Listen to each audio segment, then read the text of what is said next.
নমস্কার। হরে কৃষ্ণ। 18ই চৈত্র রবিবার 1429 বঙ্গাব্দ, 2রা এপ্রিল 2023 রবিবার, কামদা একাদশীর উপবাস। এই সম্পর্কে দু চার কথা বলে নিই। সর্বাগ্রে যারা আমরা একাদশী ব্রত পালন নিয়মিত করে থাকি তারা জানি কি কি ধরনের খাদ্য নিষিদ্ধ বা কি কি ধরনের প্রসাদ আমরা অনুকল্প প্রসাদ হিসেবে নিতে পারি।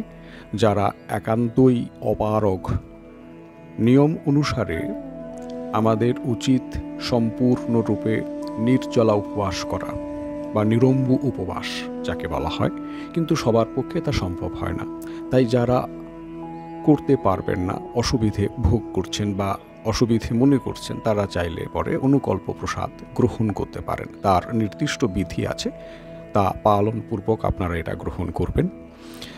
তবুও যারা জানি তারা আরেকবার শুনে নিই, স্মরণ করে নিই। আর যারা জানি না, যারা নূতন করে একাদশী পালন করবেন বলে ভাবছেন বা আসতে চাইছেন এই পথে, তাদের জানা দরকার বা তাদের মনে অনেক ধরনের প্রশ্ন থাকে, সেই প্রশ্নগুলো খানিকটা পরিষ্কার হওয়া দরকার। একাদশীতে নিষিদ্ধ পঞ্চ রবি শস্য, যেরকম ধান জাতীয়, গম জাতীয়, যব ভুট্টা জাতীয়, ডাল জাতীয়, তৈল জাতীয়, চাল, মুড়ি, চিড়া, সুজি, পায়েস, খিচুড়ি প্রভৃতি, এগুলো ধান জাতীয় খাদ্যদ্রব্য। গম জাতীয় আটা, ময়দা, সুজি, হরলিক্স, মিষ্টি, রুটি, বিস্কুট প্রভৃতি বেকারি জাত যে সমস্ত দ্রব্য, পাউরুটি ইত্যাদি। যব বা ভুট্টা জাতীয় ছাতু, খই, রুটি প্রভৃতি। ডাল জাতীয় মুগ, মাসকলাই, খেসারির ডাল, মসুর ডাল, ছোলার ডাল, এছাড়া বরবটি, শিম, মটরশুঁটি প্রভৃতি যে সমস্ত সবজি পাওয়া যায়। 5 তৈল জাতীয়, যেরকম সর্ষের তেল, সয়াবিন তেল, তিল তেল প্রভৃতি, রাইস ব্রেন অয়েল, এগুলো আমরা ব্যবহার করতে পারবো না, এগুলো সম্পূর্ণরূপে নিষিদ্ধ। শ্যামা চাল আমরা ব্যবহার করতে পারি না একাদশীর দিনে। এছাড়া আমরা কি কি ধরনের তাহলে রয়েছে অনুকল্প প্রসাদ হিসেবে যেগুলো আমরা ব্যবহার করতে পারি, সেগুলো হচ্ছে নানা ধরনের ফলমূল, যেমন দুধ, আম, কাঁঠাল, লিচু, আমড়া, তরমুজ, আপেল, কলা, আঙ্গুর, আনারস, চীনাবাদাম, কাজু বাদাম, বেল, মিষ্টি আলু, কাঠবাদাম ও লেবুর শরবত প্রভৃতি ফলমূলাদি এগুলো আমরা ব্যবহার করতে পারি। এছাড়া গোল আলু, মিষ্টি আলু, চাল কুমড়ো, মিষ্টি কুমড়ো, পেঁপে, ফুলকপি, বাঁধাকপি প্রভৃতি সবজি ঘি অথবা বাদাম তৈল বা সূর্যমুখী তেল দিয়ে রান্না করে ভগবানকে উৎসর্গ করে আহার করতে পারবেন। লবণ আপনারা ব্যবহার করতে পারেন, কিন্তু শিম, বরবটি, মটরশুঁটি, গাজর সম্পূর্ণরূপে বর্জনীয়, এটা আগেই বলা হয়েছে।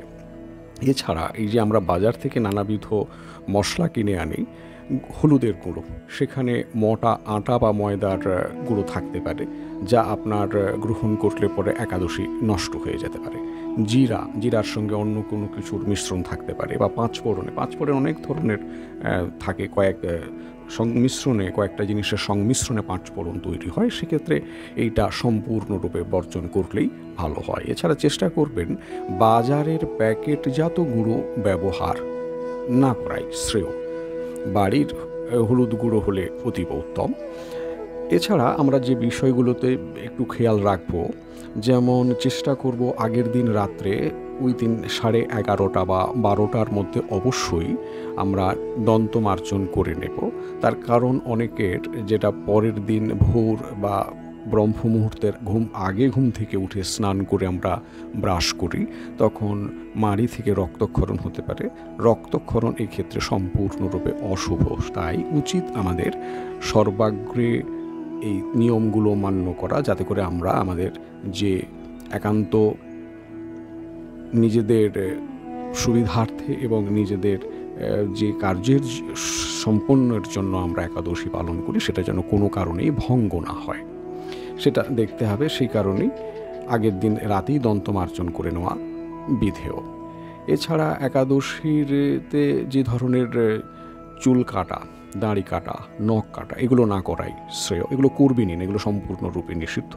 একাদশীর দিন তেল, শ্যাম্পু, সাবান এগুলো ব্যবহার করা উচিত নয়। পারফিউম আমরা অনেকেই বাইরে বেরোনোর সময় ব্যবহার করে থাকি, তো সেগুলো ব্যবহার করবেন না এই দিনগুলোতে। আপনি যদি বাথরুম ইউজ করেন, টয়লেট ইউজ করেন, ল্যাভেটরি ইউজ করেন, সেক্ষেত্রে একান্তই হ্যান্ড ওয়াশ অথবা শৌচকার্যের পরে সেক্ষেত্রে আপনারা সাবান ব্যবহার করতে পারেন। নির্দিষ্ট স্বাস্থ্যবিধির সুরক্ষা প্রদানের জন্য এটাও অতি আবশ্যক।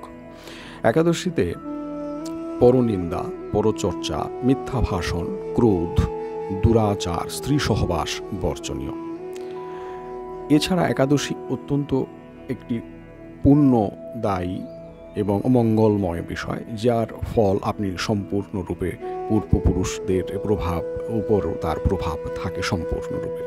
একাদশীতে নিজে তো অন্নভোজন করবেনই না এবং কখনো অন্য কাউকে অন্নভোজন করাবেন না, বরং তাকে বুঝিয়ে তার গুরুত্ব বুঝিয়ে যাতে তিনি অন্ন গ্রহণ না করেন সেই চেষ্টা করুন বা তাকে অন্ন গ্রহণ থেকে বিরত রাখুন। একাদশীর পরদিন নির্দিষ্ট সময়ের মধ্যে পালন করতে হয়। সেগুলো ওই পঞ্চ রবিশস্য যেগুলো আমাদের বাদ ছিল, যেরকম ধান, গম, ডাল, যব, ভুট্টা বা সরিষা, তার থেকে যে কোনো রুটি হতে পারে, আপনার ছোলার ছাতু হতে পারে, মুড়ি হতে পারে, এগুলোকে ভগবত প্রসাদ হিসেবে আপনি নিবেদন করে তা গ্রহণ করে আপনি আপনার পারণ সম্পন্ন করতে পারেন। সেক্ষেত্রে পারণ মন্ত্র উচ্চারণ করবেন, তারপরেই এটি করবেন। পারণ মন্ত্রটি স্মরণ করিয়ে দিই। অজ্ঞানতিমিরান্ধস্য ব্রতেনানেন কেশব প্রসিদ সুমুখনাথ জ্ঞান দৃষ্টিপ্রদ ভব। একাদশীতে যত বেশি সম্ভব জপ করা যায় খুব ভালো। 16 মালা, 25 মালা বা তার থেকেও অনেক বেশি। একাদশী মাহাত্ম্য পাঠ, শ্রীমদ্ ভগবত গীতা যথাযথ পাঠ, শ্রীমদ্ ভগবত অধ্যয়ন বা ভগবানের লীলা মহিমা শ্রবণ, কীর্তন, স্মরণ, মনন, ধ্যান প্রভৃতি করা উচিত। একটি জিনিস অত্যন্ত গুরুত্বপূর্ণ, অনেকের মনে এই নিয়ে অনেক নানা কৌতূহল থাকে, প্রশ্ন থাকে, সেটা হচ্ছে অনেক সময় কারোর বাড়িতে কেউ মারা যায় বা কারোর বাড়িতে কেউ জন্মগ্রহণ করলো, কোনো বাচ্চার জন্ম হলো বা শ্রাদ্ধাদি কার্য, অনেক মহিলা রজস্বলা থাকেন, বিধবা থাকেন, সধবা থাকেন, তো কে একাদশী করতে পারবেন, কে করতে পারবেন না, এটা ক্ষেত্রে মনে রাখা দরকার। কোনো ক্ষেত্রেই একাদশী পালনের কোনো রূপ বিধিনিষেধ নেই। বিষ্ণু পুরাণ অনুসারে আপনারা সবাই একাদশী পালন করতে পারেন। এখন আমরা চৈত্র মাসের শুক্লপক্ষের কামদা একাদশী ব্রত মাহাত্ম্য শুনব। চৈত্র মাসের শুক্লপক্ষের কামদা একাদশী ব্রত মাহাত্ম্য বরাহ পুরাণে বর্ণিত হয়েছে। মহারাজ যুধিষ্ঠির বললেন, হে বাসুদেব, আপনি কৃপা করে আমার কাছে চৈত্র মাসের শুক্লপক্ষের একাদশীর মহিমা কীর্তন করুন। শ্রীকৃষ্ণ বললেন, হে মহারাজ, এই একাদশী ব্রত সম্পর্কে এক বিচিত্র কাহিনী বর্ণনা করছি, আপনি এক মনে তা শ্রবণ করুন। পূর্বে মহর্ষি বশিষ্ঠ মহারাজ দিলীপের কৌতূহল নিবারণের জন্য এই ব্রত কথা কীর্তন করেছিলেন। ঋষি বশিষ্ঠ বললেন, হে মহারাজ, চৈত্র মাসের শুক্লপক্ষের একাদশীর নাম কামদা। এই তিথি পাপ নাশক ও পুণ্যদায়িনী। পূর্বকালে মনোরম নাগপুরে স্বনির্মিত গৃহে বিষধর নাগেরা বাস করত। তাদের রাজা ছিলেন পুণ্ডরিক। গন্ধর্ব, কিন্নর ও অপ্সরাদের দ্বারা তিনি সেবিত হতেন। সেই পুরী মধ্যে অপ্সরা শ্রেষ্ঠ ললিতা ও ললিত নামে গন্ধর্ব স্বামী স্ত্রী রূপে ঐশ্বর্য পূর্ণ এক গৃহে পরম সুখে দিন যাপন করত। একদিন পুণ্ডরিকের রাজসভায় ললিত একা গান করছিল। এমন সময় ললিতার কথা তার মনে পড়ল। ফলে সঙ্গীতের স্বর, লয়, তাল, মানের বিপর্যয় ঘটল। কর্কটক নামে এক নাগ ললিতের মনোভাব বুঝতে পারল। গানের ছন্দভঙ্গের ব্যাপারটি সে পুণ্ডরিক রাজার কাছে জানাল। তা শুনে সর্পরাজ ক্রোধ ভরে কামাতুর ললিতকে, রে দুর্মতি, তুমি রাক্ষস হও বলে অভিশাপ দান করল। সঙ্গে সঙ্গে সেই ললিত ভয়ঙ্কর রাক্ষস মূর্তি ধারণ করল। তার হাত 10 যোজন বিস্তৃত, মুখ পর্বত গুহাতুল্য, চোখ দুটি প্রজ্বলিত আগুনের মতো। ঊর্ধ্বে 8 যোজন বিস্তৃত প্রকাণ্ড এক শরীর সে লাভ করল। ললিতের এরকম ভয়ঙ্কর রাক্ষস শরীর দেখে ললিতা মহা দুঃখে চিন্তায় ব্যাকুল হলেন। স্বেচ্ছাচারী রাক্ষস ললিত দুর্গম বনে ভ্রমণ করতে লাগল। ললিতা কিন্তু তার সঙ্গ ত্যাগ করল না। ললিত নির্দয়ভাবে মানুষ ভক্ষণ করত।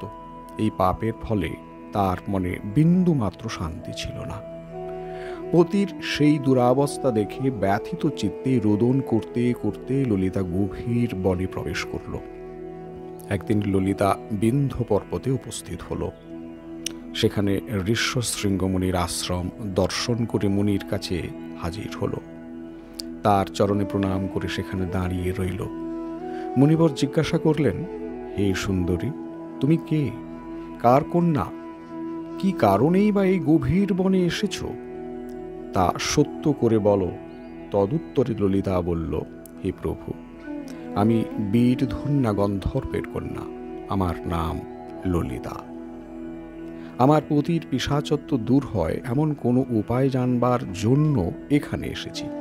তখন ঋষি বললেন, চৈত্র মাসের শুক্লপক্ষের কামদা নামে যে একাদশী আছে, তুমি সেই ব্রত যথাবিধি পালন করো। এই ব্রতের পুণ্য ফল তোমার স্বামীকে অর্পণ করলে তৎক্ষণাৎ তার সমস্ত পাপ বিনষ্ট হবে। বশিষ্ঠ ঋষি বললেন, হে মহারাজ দিলীপ, মুনির কথা শুনে ললিতা আনন্দ সহকারে কামদা একাদশী পালন করল। তারপর ব্রাহ্মণ ও বাসুদেবের সামনে পতির উদ্ধারের জন্য আমি যে কামদা একাদশীর ব্রত পালন করেছি তার সমস্ত ফল আমার পতির উদ্দেশ্যে অর্পণ করলাম। এই পুণ্যের প্রভাবে তার পিশাচত্ব দূর হোক। এই কথা উচ্চারণ মাত্রই ললিত সাপ মুক্ত হয়ে দিব্য দেহ প্রাপ্ত হল। পুনরায় গন্ধর্ব দেহ লাভ করে ললিতার সাথে সে মিলিত হল। তারা বিমানে করে গন্ধর্ব লোকে গমন করল। হে মহারাজ দিলীপ, এই ব্রত যত্ন সহকারে সকলেরই পালন করা উচিত। এই ব্রত ব্রহ্মহত্যা পাপ বিনাশক এবং পিশাচত্ব মোচনকারী। এই ব্রত কথা শ্রদ্ধাপূর্বক পাঠ ও শ্রবণে বাজপেয় যজ্ঞের ফল লাভ হয়। এতক্ষণ আমাদের সঙ্গে থাকার জন্য অনেক ধন্যবাদ আপনাদের সবাইকে। একটি কথা, সবাই চেষ্টা করবেন নিজের আত্মীয় বন্ধু বান্ধব বাড়ির মানুষজন সবাইকে একাদশী পালনে উৎসাহিত করুন। তাদের সবাইকে নিয়ে আসুন একত্রে আমরা একাদশী পালনে ব্রতী হই এবং একাদশীর মাহাত্ম্য কথা শুনি। এই দিনে ঈশ্বরের নাম জপ, ধ্যান, ভাগবত পাঠ, সংকীর্তন, যা আগে বললাম, যত বেশি করা যায় ততই মঙ্গল। ভিডিওটি ভালো লাগলে সবার সঙ্গে শেয়ার করবেন, লাইক করবেন, কমেন্ট করবেন, কিন্তু সাবস্ক্রাইব করতে ভুলবেন না। কেমন লাগলো জানাবেন। কোনো পারমার্থিক বা আধ্যাত্মিক প্রশ্ন থাকলে অবশ্যই করবেন। ধন্যবাদ। হরে কৃষ্ণ।